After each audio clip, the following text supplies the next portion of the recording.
You guys ready? Sure.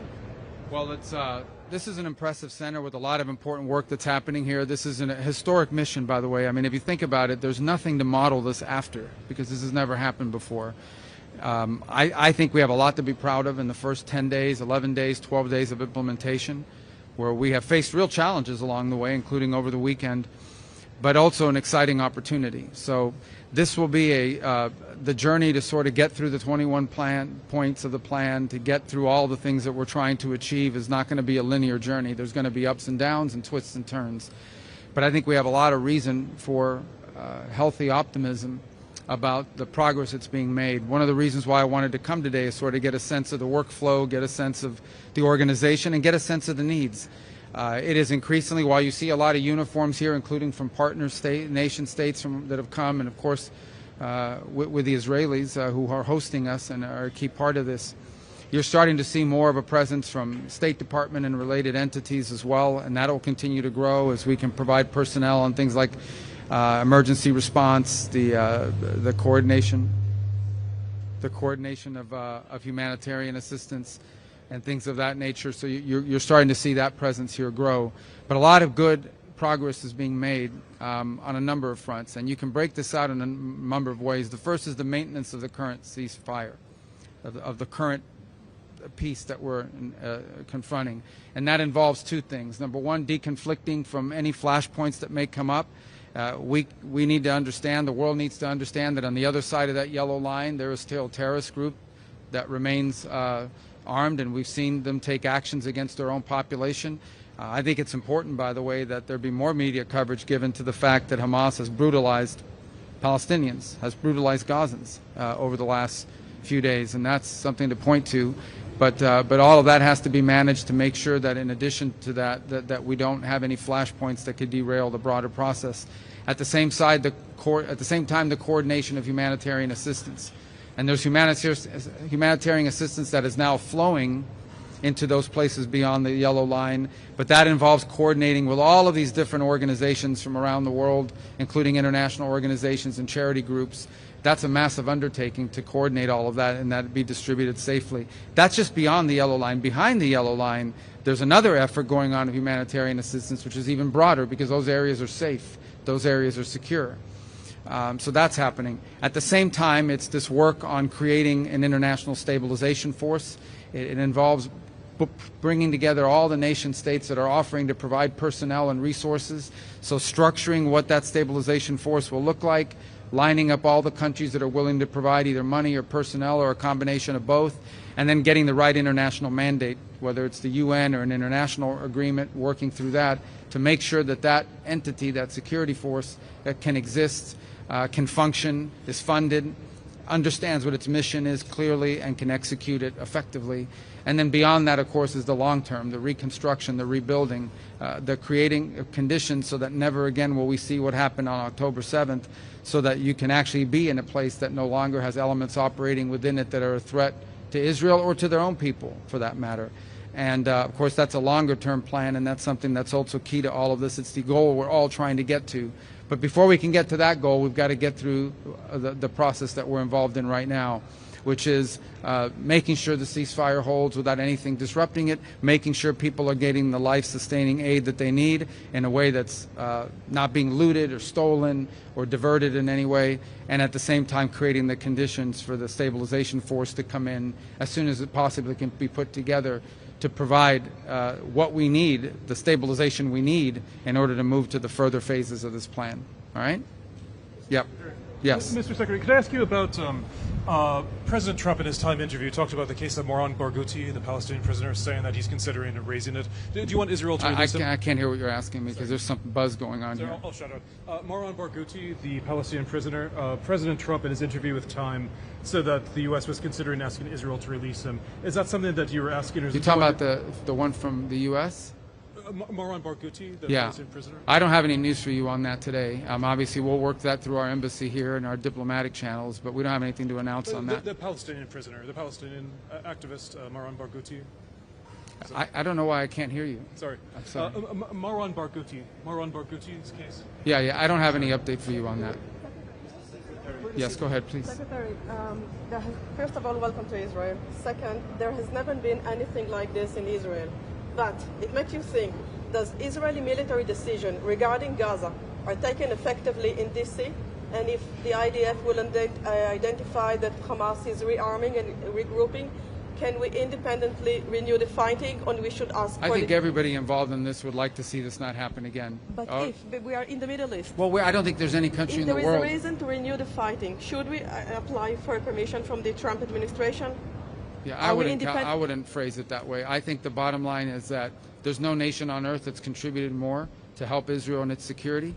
As you know, this is the president that in the 12-day war struck Iran in a way that other presidents were unwilling to do.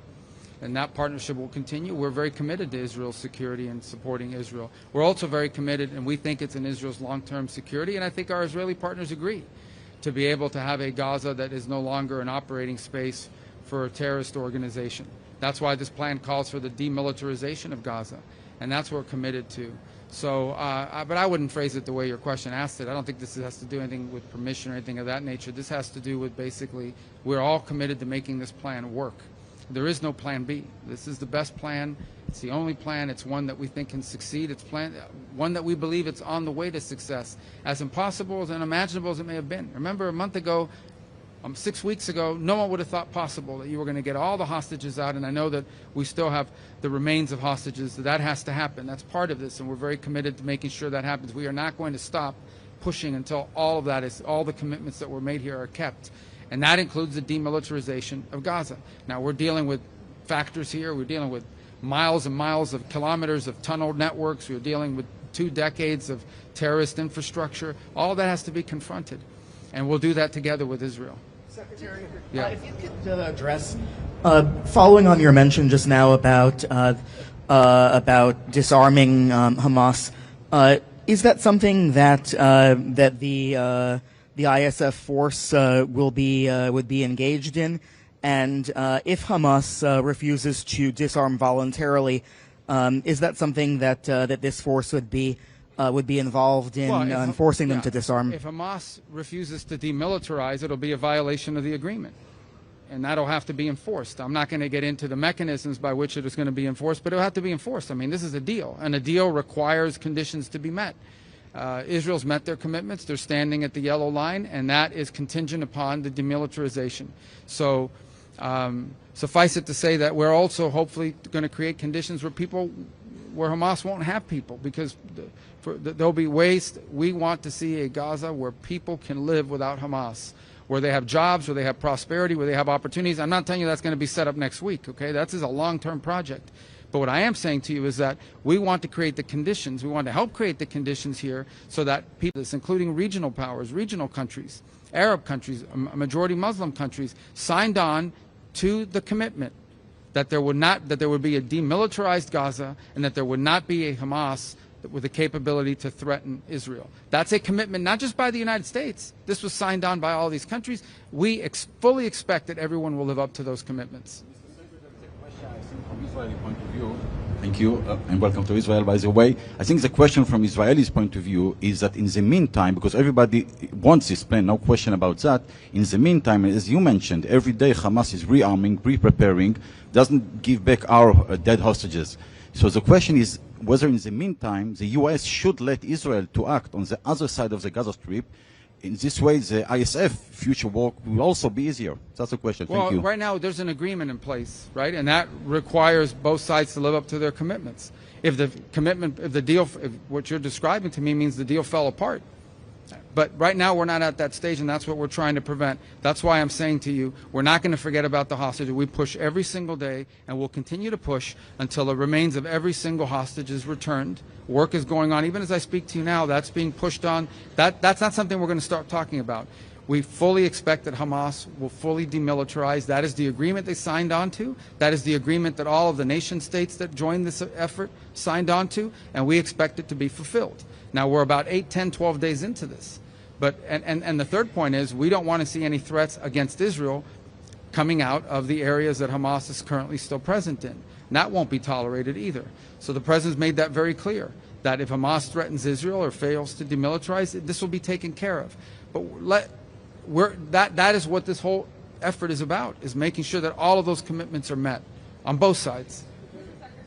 Yes. It says behind you, actually, in open source reporting that the U.S. accepted Israel's veto of Turkish forces and the ISF.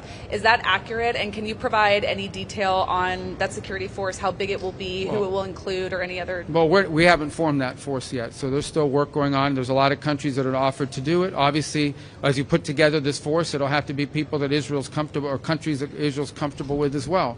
Let me just say that I think there are a lot of countries that are expressing interest right now. I'm not going to get into a list of who they are. I'm not going to get into a list of who's offered, who's been vetoed. We're not going to get into that. Suffice it to say that there are plenty of countries that have offered and are interested in participating. I also think it's fair to these countries they need to know what they're signing up for, which is why the work is ongoing to create what is the security force, what is their mandate, what is their command, under what authority are they going to be operating, who's going to be in charge of it, what is their job, I mean, how's it going to be resourced, how's it going to be sustained and paid for, what are the rules of engagement. There's a lot to work through. That's why there's all these people working in this building. So part of getting people to sign up is you have to tell them what they're signing up for. So, but I don't want to get into any who's being vetoed, who's not being allowed. Obviously, you know, every member of this force has to be someone who has capability and willingness, but also someone that everyone's comfortable with, including Israel. If I could, right next to you stands the print of the Trump's 20-point plan, and as we can see in number 4, within 72 hours, Israel should take in all Israeli living and deceased hostages. Those 72 hours have passed a long time ago, and we're not seeing those hostages being returned fully. Is the U.S. doing enough for that? And my second question is... Yes, the U.S. is doing more than anybody else is for that, and we're going to continue to do for that, and it's going to happen. The remains are going to be released. That's going to happen. And my second question is... And if it doesn't, then the deal got broken, but it's going to happen. And the second question is about the technocratic government that would rule Gaza, the Palestinian government. We're hearing from Hamas that they are part of the committee that forms this government. Does that not miss all the point of what we're doing here? Yeah, I think everyone talking about that's getting way ahead of themselves. There's a lot of work to be done here, and there's going to be some impediments along the way and things of this nature that people put out there. Suffice it to say that everyone that signed on to this plan, all of these other countries agreed, and everyone agreed that Hamas cannot govern and cannot be involved in governing the future of Gaza. Everyone's agreed to that. Okay, so that has to be part of this, but we're not at that stage yet. Remember, we are still at the stage, even as all that's being worked on, we're at the stage of just trying to maintain the ceasefire. We're trying to be at the stage of getting humanitarian assistance to flow. We're trying to get to the stage of ensuring that all the commitments made, including the hostages, are lived up to. We're still at that stage where we have to ensure that there are no threats against Israel emanating from Gaza, because there are still terrorists inside of Gaza, particularly behind that yellow, or in front of that yellow line. So we're at that stage, and that's what everyone here is working on, even as we work on the other elements of the plan that you're outlining. This is a long-term plan. Before you get to all these 20 points and you get through all of this, is going to require a lot of work over a long period of time. All of that work is ongoing. We're not even 2 weeks into this. I think the progress that's been made in 12 days or 14 days since this was originally agreed to is historic and extraordinary. There's nothing to compare this to. There's no other effort in modern history that you could look at and say, this is just like that. This is something very difficult, but worth doing. It'll be historic if it can be pulled off. We're committed to making sure that it happens. It will change the character. It will change Israel's security in the long term. It will change the character and the nature of the region in a positive way. We are committed to making that work, and we're committed to ensuring that every one of these points is lived up to. But it's not going to be an easy ride. There are going to be bumps along the road, but we have to make it work. There is no other alternative, and we feel good about the progress that's being made. Every day that goes by, it gets better. We have work to do, guys. We still need more people involved in this. We still need more ideas more commitments to be lived up to. So this is going to be a journey, but it's one worth taking because we think it leads to something very special. Mr. Secretary, if I could ask you a question just a little closer to home. Yesterday, President Trump terminated trade negotiations with Canada. Have you spoken with Foreign Minister Anand? What can Canada do to resume these? Well, I think what happened is one of the leaders in Canada was running ads in the United States on tariffs that took President Reagan's words out of context. Even the Reagan Foundation criticized them for it. But I have not spoken. I've been traveling since yesterday, but I have not spoken to the foreign minister since then. But, I mean, the president made his announcement that he suspended any trade talks with Canada for now. In an interview to Fox News, President Trump implied that Israel is a proxy of the U.S. Do you agree? I didn't hear that interview. He's never said that. Okay.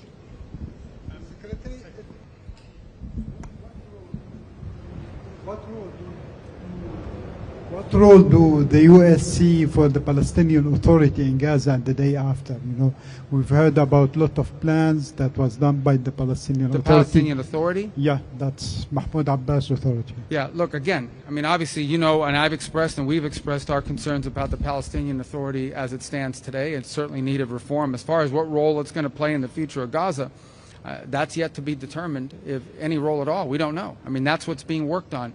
Again, this is very complex. I mean, we are dealing with 30 or 40 years of mistakes, 30 or 40 years of terrorism, 30 or 40 years of deeply embedded problems, and we're about 14 days into this agreement. So right now we're trying to get through this, and part of that, the long-term governance of Gaza, that is not Hamas, it's not a terrorist organization. That's work that's going to need to be done.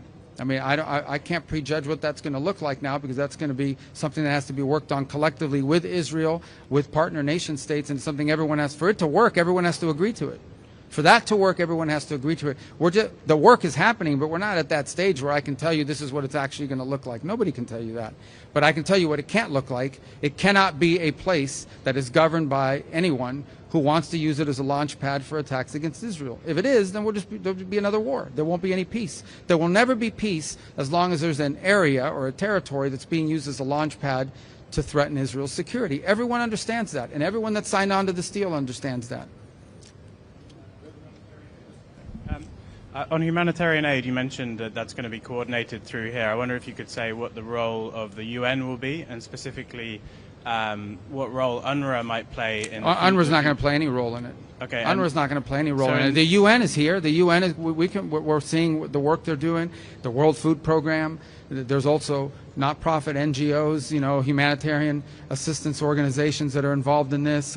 Samaritan's Purse. So it's a conglomeration of about 8 to 12 groups that are here. The United Nations is here. They're on the ground. We're willing to work with them if they can make it work, but not UNRWA. UNRWA became a subsidiary of Hamas. And so when you're talking about disarming Hamas, there's been some discussion of a program to buy back weapons. Well, there's a lot of ideas floating out there. So ultimately, how seriously is that? Well, I don't know. But look, there's a lot of ideas out there about that. The bottom line is, you know, you can't have any of the elements of terrorism. You can't have tunnels. You can't have rockets. You can't have anything that threatens Israel's security. I point back to the answer I just gave. If Israel's security is threatened, if 5 years from now, 3 years from now, 2 years from now, Gaza is a place where people who want to destroy Israel are able to operate from with impunity, there's not going to be peace. Everyone knows that. Every country that signed on to this understands that. It is one of the principles that's outlined here. That cannot be the outcome. The outcome needs to be a Gaza where people have jobs and a life and a better future, and people aren't thinking about, how do I kill Israelis, how do I attack Israel? Because if we can't reach that point, then there's not going to be a peace. There's not going to be an enduring peace. You can't be at peace with elements that want to destroy you and kill you and carry out another October 7th. Everyone recognizes that.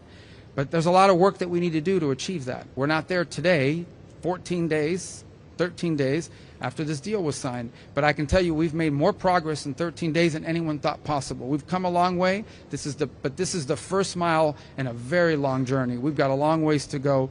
But we're optimistic that it's heading in the right direction. We are better off today than we were yesterday, and better off yesterday than the day before. But no one is under any illusions. There's a lot of hard work ahead. There'll be bumps along the road. There'll be threats to this peace that emerge that we're going to have to confront. But there are also some exciting opportunities as well that we want to make sure that we are pursuing. Could I follow? Yeah. Talking about annexation. You were using the term Judea and Samaria a few months ago. Okay, there will be no annexation, but I'm wonder if you're still obligated to the name or the term Judea and Samaria. I don't play semantic games. Well, who else? Could I follow up on the annexation? You and the president, vice president, voiced opposition to annexation. Do you have the word from the Israelis that they're not going to go ahead with this in the West Bank? Well, this was a vote that they took in the Knesset. From what it was explained to me, it was elements that tried to use it to embarrass Netanyahu while the vice president was here. Suffice it to say, you know, we don't think it's going to happen, and more importantly, it's not, from a legislative standpoint, structured in a way that could happen, but it would also threaten this whole process. I mean, we understand that, right? I mean, everyone has to understand if something like that were to happen, right now, if that were to happen, a lot of the countries that are involved in working on this probably aren't going to want to be involved in this anymore. It's a threat to the peace process, and everybody knows it. But I'm not getting to the middle of Israeli politics. We're focused on peace and security. The what?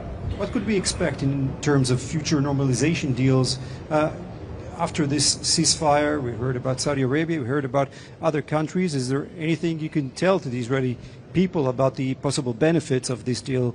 Well, I don't think I need to explain to the people of Israel the benefits of normalization with more countries, especially regional countries, some of whom were on track to do so before October 7th happened, and we were close. So I think you look at the Abraham Accords, we'll be very open about the fact that we'd like to expand it and add more countries to that. And we see this as mutually beneficial. It's not just beneficial for Israel, it's beneficial for these countries.